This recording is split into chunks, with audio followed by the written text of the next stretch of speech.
for the last month or so, calling her Brittany, because I thought she was going to come with her Britney Spears microphone on because of her voice.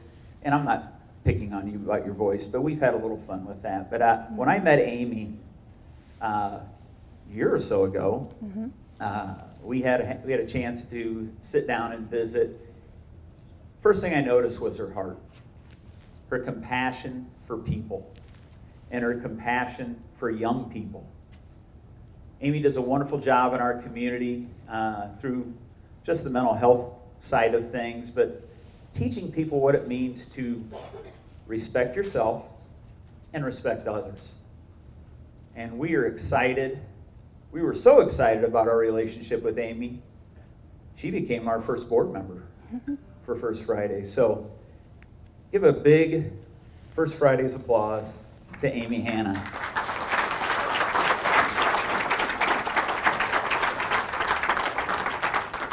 Okay, don't go anywhere. Because he is my friend, Oh boy. I have a little present for him. But you need to open it in front of everybody here. You might need to. This is dangerous because, oh boy. Yes. Yes. Gotta put that on. Wait. You gotta put the other thing on first. You might have to take your suit jacket off. Oh boy. Uh-huh. This is what you do to friends, right? Glad Barry's not here. Well, actually, I had one for Barry too, but he couldn't be here. Wait, take the other thing out first. Oh my. We got to get a good picture of this one. Gwen? Yeah. Your camera away. Oh no. She got up on the front. Ready? Yes. Yes. Put on your microphone. Are you gonna dance? Should I video it? Oh, I should have gotten music. Man. You are. Side down and What is it? Oops, I did it again. Yes. Here, smile. Oh, good stuff. I have been looking forward to this day because of this right here. With that, I'm leaving. Okay, so let's jump into this a little bit. Just to tell you a little bit about myself, so my name is Amy Hanna. I am the director of a nonprofit organization that's called the Respect Team. So the Respect Team goes into our middle schools, into our high schools. We talk about self-respect. We talk about respecting other people.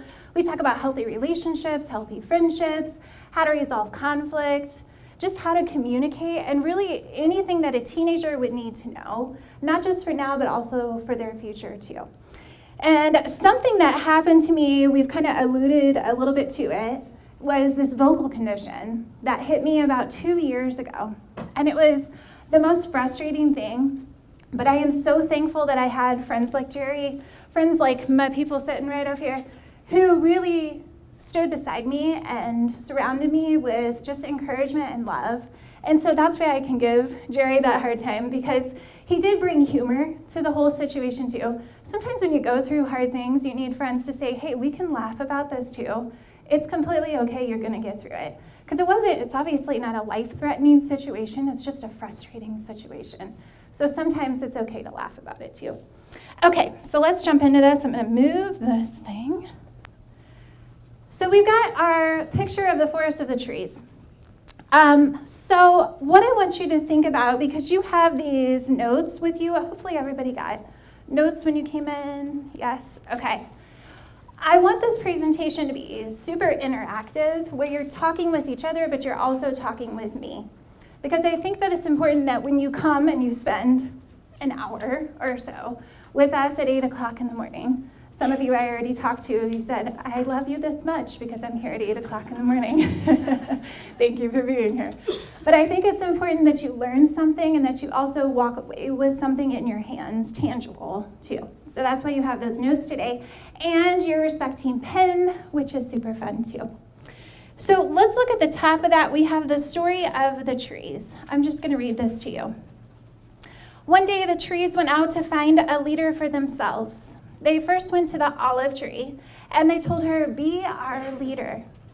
But the olive tree answered, "Why should I give up my oil that is honored by both men and the gods just to do what the trees want me to do?" So the trees went to the fig tree, and they said, "Come, be our leader." But the fig tree replied, "Why should I give up my fruit that is good and sweet just to do what the trees want me to do?" So the trees went to the vine, and they said, "Come, be our leader." But the vine answered, "Why should I give up my wine, which brings cheer to both men and the gods, just to do what the trees want me to do?" Finally, the trees went to the thorn bush and said, "Come, be our leader." The thorn bush said to the trees, "If you really want to make me your leader, come, take refuge in my shade. If not, then fire will come out of my branches and consume all the trees of the forest." Okay, so we're going to come back to this story, but what I want to do is I want to do a little bit of an activity. So we're going to have some reflection time. So I want you to look at your note sheet there. It says, "Who are you?" I want you to write down 5 things that come into your mind the second that you hear that question. Who are you? So take a few minutes, write those 5 things down.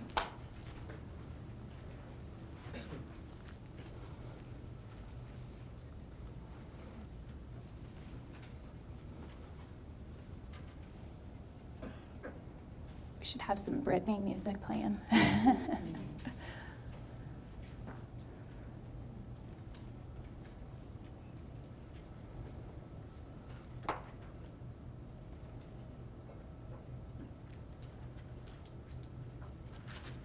Don't think too hard about it. Just whatever pops into your brain.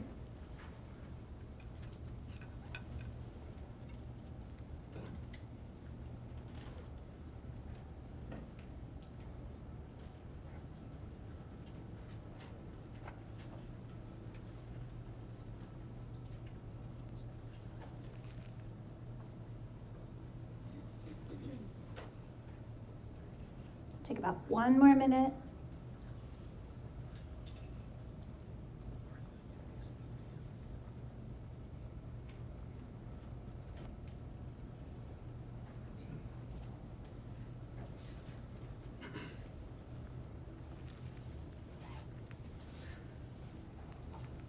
Okay, so I want you to look at your 5 things that you wrote down. And I want you to put a box around any of the things that are labels of position. So for example, if I would have been doing this and I wrote down a label of position, I would have put down, I'm a mom, I'm a wife, I'm a speaker, I'm a director. Those would be labels of position. So if you put something as a label of position, you're going to put a box around that, okay? I want you to circle anything that you believe about yourself because others have told you that that is who you are. So like when I was growing up, my parents used to say, "You make such a great teacher." So I would have written down teacher. Even if I didn't believe that about myself, I had heard that so much, that's what I would have written down. So I want you to circle those things. And then I want you to star the things that describe your character, who you are at your core. So like, I am kind, I am generous, I am valuable, any of those things would be starred. Okay? Once you have done that, we're going to talk to each other. So I want you to lean over to the person next to you, share your 5 things, share which ones you boxed, which ones you circled, which ones you starred, and why. So go ahead, talk to each other.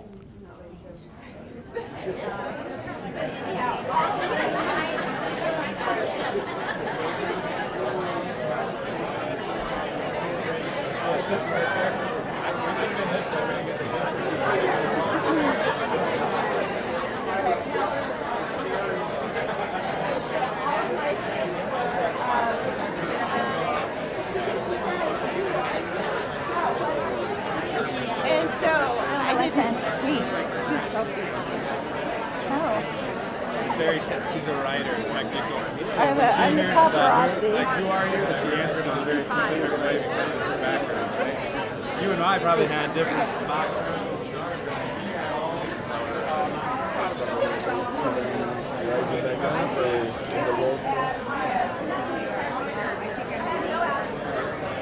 had no adjectives. They were all nouns. Yep. All positions. Positions. Yeah, labels of position. And they're all what I say I am. Yep. I had a mix.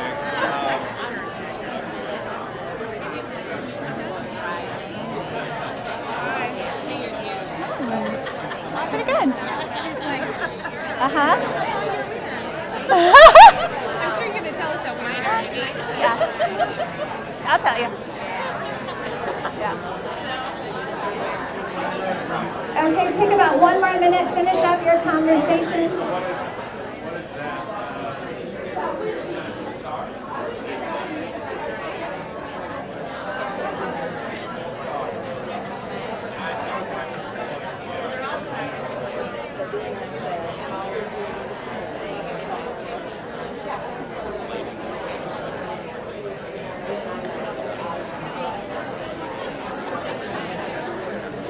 Okay, everybody, I'm gonna stop you.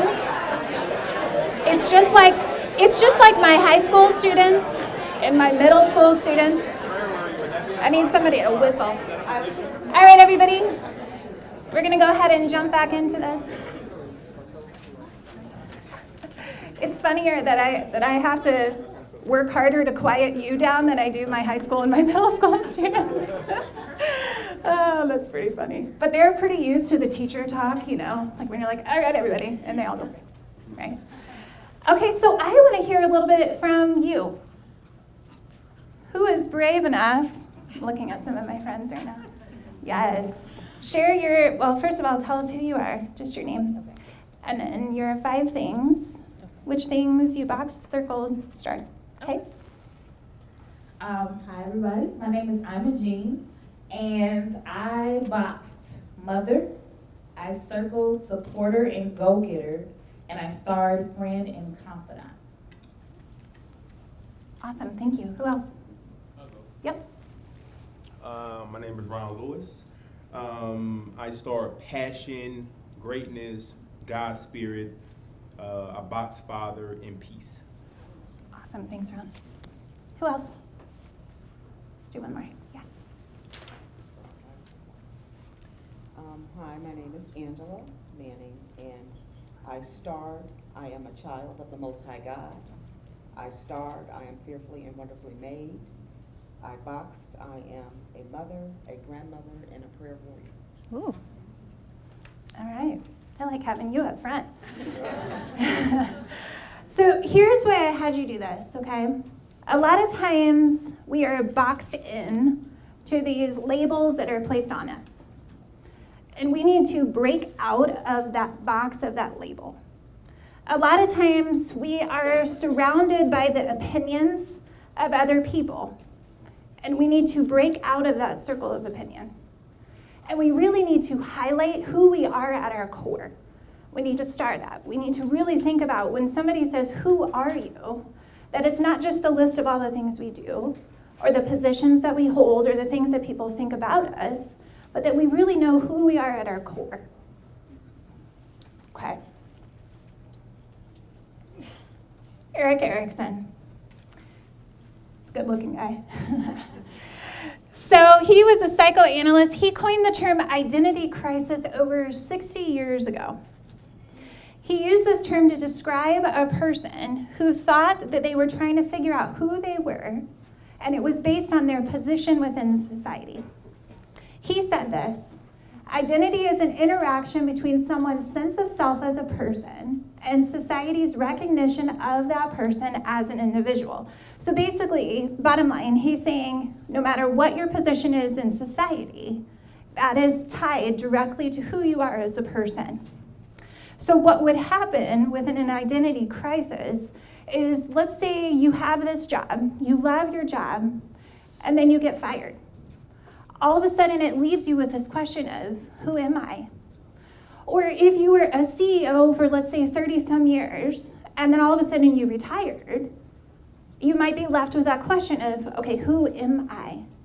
That's where the identity crisis comes in. About 2 years ago, when I was diagnosed with this vocal condition, it left me with an identity crisis. I had been a speaker in the schools for 10 years, okay, talking to thousands and thousands of teenagers. And then when this vocal thing hit, I thought, okay, I don't know what to do with my life now. Who am I? I had literally attached my identity to my position within society. And so when that happened, my initial reaction was to shut down our entire organization. I want you to think about that for a second. Whenever you have a leader who ties their identity to their position within the company or the organization, not only is that incredibly dangerous, but it makes the organization very vulnerable. And so in my situation, I was going to shut down an entire organization that impacts the lives of thousands of teenagers. Just in the last 4 years, we have helped more than 600 middle school and high school students get connected to resources, mental health resources, because of major things that they were going through.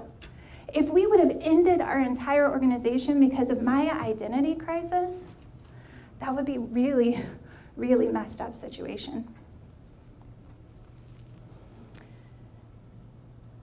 Thank goodness that our organization is set up with a board who holds me accountable. I'm so thankful for that. They said to me, what if you started to hire more speakers?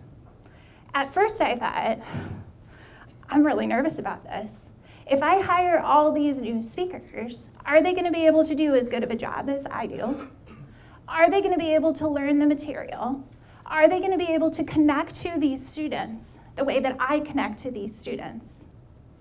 And really, bottom line, that question that kept playing back in my head was, well, what does that mean for me if I am no longer the speaker? Because that's what I was known as. What would that mean for me?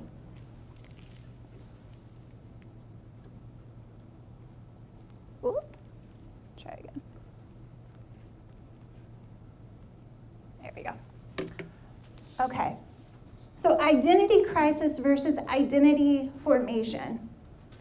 Within identity crisis, identity is tied directly to your current position. It has to do with your circumstances. So when your circumstances change, there is a crisis that is involved. It leaves you with that question, like what we've been talking about, who am I? But identity formation is different. Identity formation is tied to who you are as a person, that core belief of who you are. When your circumstances change, it forms you as a person. And so instead of asking the question of who am I, really we're asking the question of what do I really want to do? So I ended up taking the advice of my board, and I ended up hiring some amazing speakers. I have a few of them that are here today. They're going to be shy and not even look at me, but they're right here if y'all want to look at them. And let me tell you, these speakers, not only are they passionate, they are so gifted, and they are much better speakers than what I ever was. And I am so thankful for that. And then for me, I stepped into an administration role. I began to teach and to train my speakers to do fundraising, to do networking with all of you.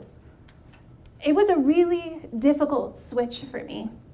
But because that happened, because I was able to hire these new speakers, because I stepped into an administration role, our business began to grow and grow and grow. More speakers meant more schools. More schools meant more grants. More grants meant more schools. And then the cycle continued and continued and continued. I had a good friend say this to me in the midst of everything that I was going through. She said, it seems like when we try to add, that God subtracts so that he can multiply. Amen. I was desperately trying to add to our organization. I wanted to be bigger. I wanted to be better. I wanted desperately to impact all of these teenagers and go into all of these schools, and I was trying to do all of it by myself. And then God took me out of the equation, literally. And then that's when he could start to multiply. So if you're in this kind of a situation where you feel like things are being subtracted in your life, don't be afraid of that. Just step back, get out of the way, and let God multiply. So we're going to go back to a little self-reflection time. On your note sheet there, I want you to think through, what are you meant to do? There's some questions there to help you think through this a little bit. But if you were no longer able to do what you are currently doing, what would you really want to do? Is there a dream or a passion that you had when you were younger, but you had to set it aside, you had to abandon it? Or is there something in your soul that has been stirring, but you just haven't had time to listen to it? Today, I want you to listen to it. So I want you to take a little bit of time, and I want you to think through, what is it that you are meant to do? Maybe it's exactly what you're doing right now. Fantastic. Maybe it's not. So take some time, write some things down.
Okay, once you have a few things written down, you get to talk to each other again. Talk to somebody new on the other side, or in front of you, or behind you. Meet people today.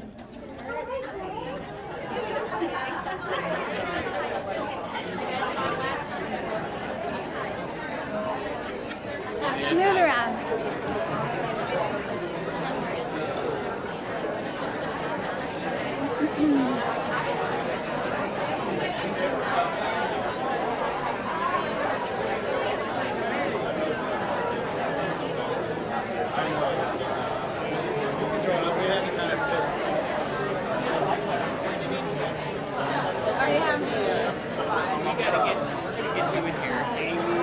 I know. We lost touch. Come on, I'm ready. Talk to me. You're phenomenal. So I knew you would be. I know. This is really, really good. Don't make me take notes. I'm stealing. Taking it off. Good. How much time do you need at night? I would say even around front until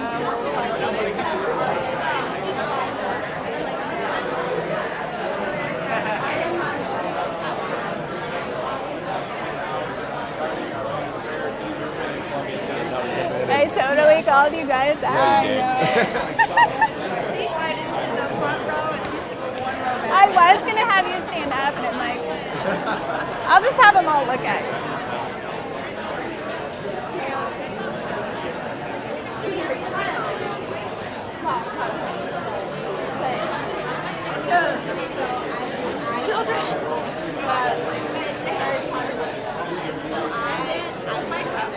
All right, everybody, take one more minute, finish up your conversation. I want to listen. Keep going. So that's what I put. And then I would launch a consulting firm. Okay. And I love fashion, so that would have to be something. I would use my voice as well. So we were talking about so I'm a Jean. Go ahead. Well, I was going to ask you about that. What you want to do, but I want to be a singer-songwriter. Yes. You should have been So I singing asked during her, our break I time. know. And I asked her, I said, so what changed in that? And she said, well, I got pregnant my senior year of college. And I told her, I got pregnant my senior year of college. And Changes. it changes. And then my thing was that I've always wanted to use my voice to help businesses and people, particularly minorities and people with lack of access. So I've always had that vision, but When she said that, it sparked something because as I became a mother and going through all the things, my daughter's 18 now. Sure. So I realized there aren't a lot of resources once you get food stamps, get housing, all that stuff. But once you try to get on your feet, you're in that in between stuff, and it's really, really, really hard to get to the next level. And when she said that, it sparked something. I actually want to start a nonprofit for those particular single parents in that in between stage because there's no hope out there.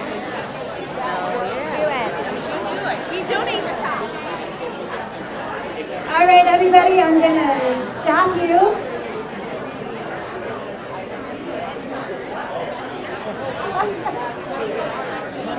And we're going to jump right back into this. Finish up those conversations. Oh, so funny.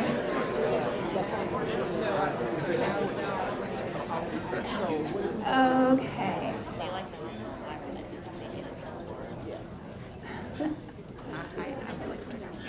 Oh. Pay no attention to the man behind the paper. Okay, so I want to hear from you. I got to be part of a couple different conversations in here, and so I just think that it would be really good for us to encourage each other. So somebody share with me what you put. Yes, coming to you. Tell us who you are first. Sure. Diane Leone, and I'm a financial representative, and what I do right now, what I have a passion for is really helping people with retirement planning, and specifically to design a plan of care when we get older. And nobody wants to talk about that, but we all talk about growing money for retirement like this vague stuff, but we all have to have a little pot of money somewhere that we put there, and we have to have a plan of care, all of us do. And then the second one is, later, is to really teach awareness of child abuse in our society, how to identify it and how to eradicate it, step in, help with that.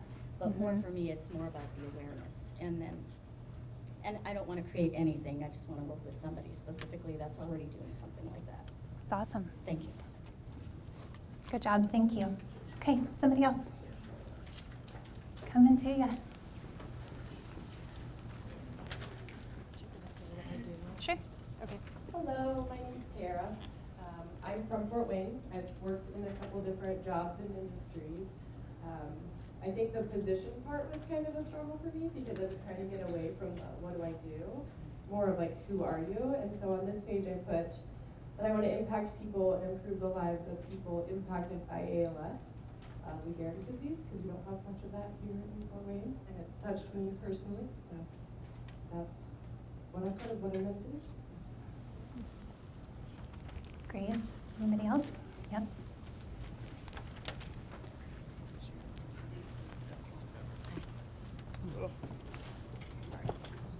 Oh gosh, my whole wallet just flew out. Okay, hi, I'm Heather. This isn't about me, but I wanted to share something really cool that just happened right here between our little group. You said, talk with people that you don't know, so Yes. I turned around and said, okay, I feel like I should follow the rules and, actually Thank talk you, to Heather. people I don't know. So we did, and so cool. Derek is this your first Friday? Like your first one here? Yeah, and so he's here to kind of network and everything, and he shared his coach of being, or his dream of being a swim coach. And Sarah here, my coworker, Sarah Hartman, East Allen County Schools, she said, well, my husband's a swim coach. And they just connected, and I don't know if anything will happen, but, that's his dream, and he was courageous enough to share that. And she has that connection, and I just think that's a God thing, and I was excited to share that. It's awesome. Very cool. Awesome. Yeah. Anybody else? One more. You guys are giving me a workout today. Woo. good for me.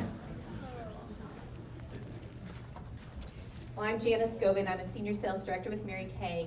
And our mission statement at Mary Kay is empowering women and enriching women's lives. And I was a nurse for 9 years, and I've been in this for 25.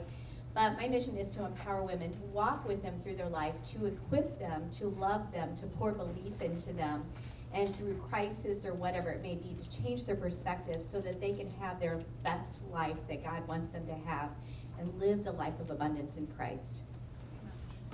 Awesome. Thanks, Janice. Okay. So the reason that I had you do that is because some of you are in a job with quotations, right now, that you're doing because you have the skill set. You look good on paper, but you're not really passionate about it, and you don't really walk out of there with a lot of purpose. Employers in this room, you need to hear this, because this is something that I have had to learn. I have 10 people on my team that I am in charge of, but really, I have learned that I'm not their boss, I'm their friend, I'm their team leader. And so my whole purpose is to help them to find passion and to find purpose in what it is that they're doing.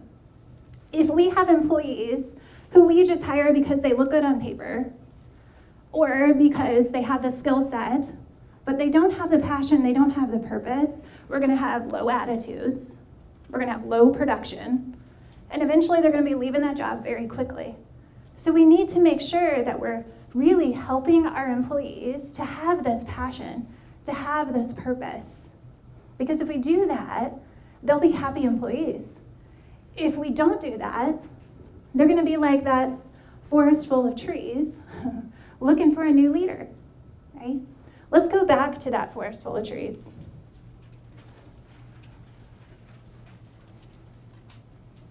Once we know who we are and what we are meant to do, we can do what we are supposed to do.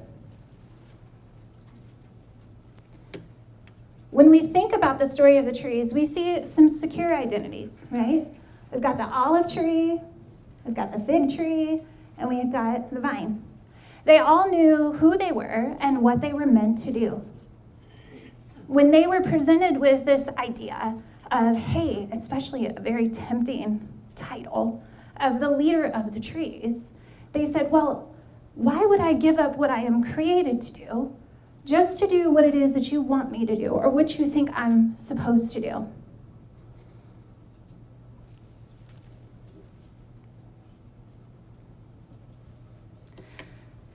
It is important that we choose a calling over a title and over a position.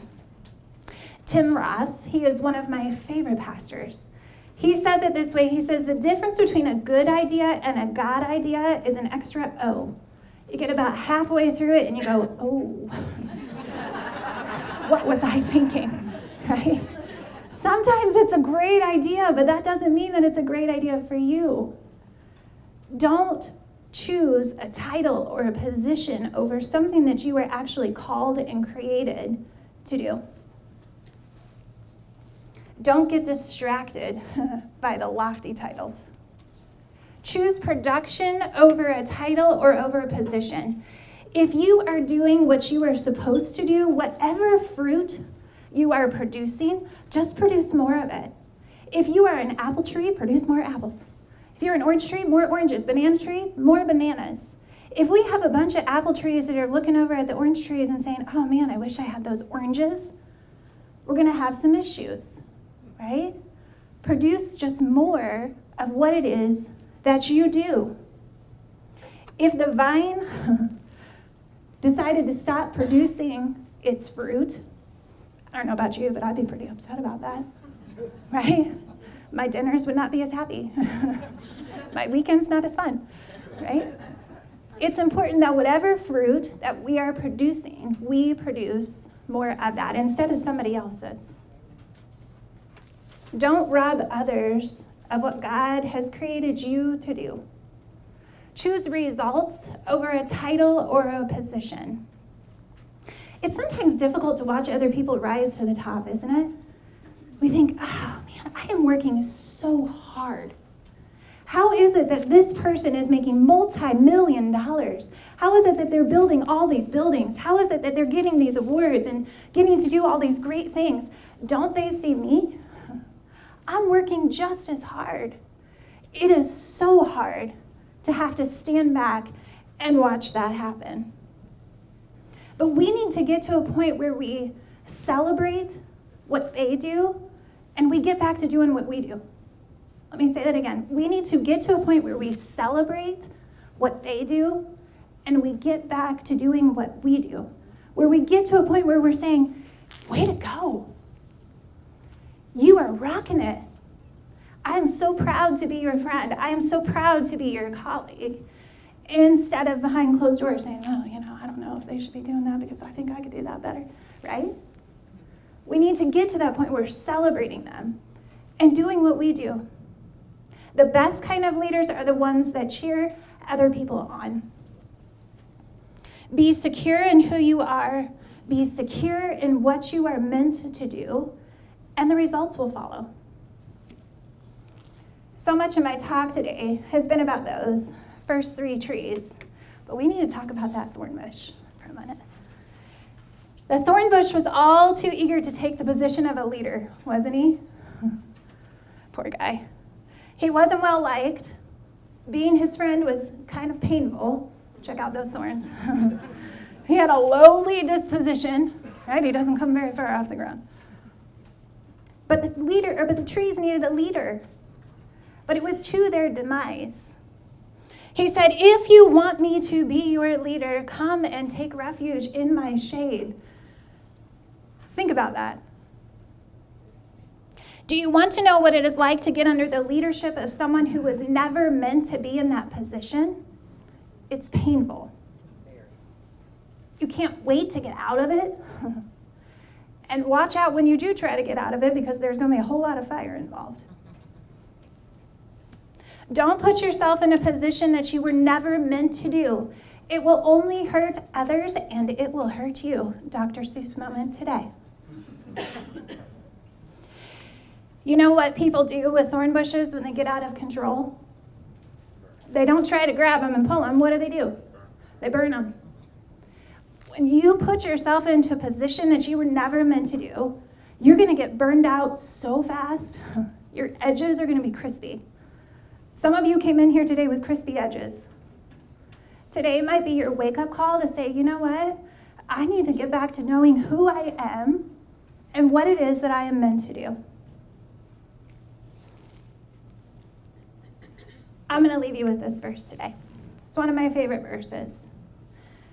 And I don't know where you are in your faith journey or any of that. I am personally married to a pastor. And so for me, my faith journey might look very different from yours. But no matter what your faith is, this verse makes a lot of sense, especially with everything that we've been talking about. Blessed is the person who trusts in the Lord and whose hope is in the Lord. That person shall be like a tree planted by the waters, which spreads out its roots by the river. There's a firm foundation. The roots are deep. When the heat comes, when the hard times come, because they're going to come, whether you're doing what you're supposed to be doing or you're in a position that you shouldn't be in, the hard times are going to come. It will not fear, but instead, its leaves will be green. There will always be prosperity because the roots are set firm. It will not be anxious when the drought comes, when the money is not coming in, when the business isn't growing the way that you wanted it to, when the funding isn't happening.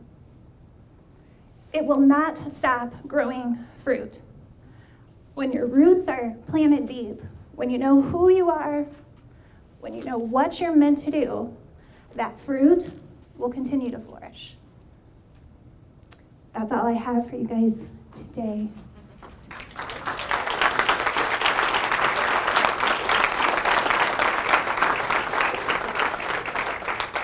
Jan's like, let me come up.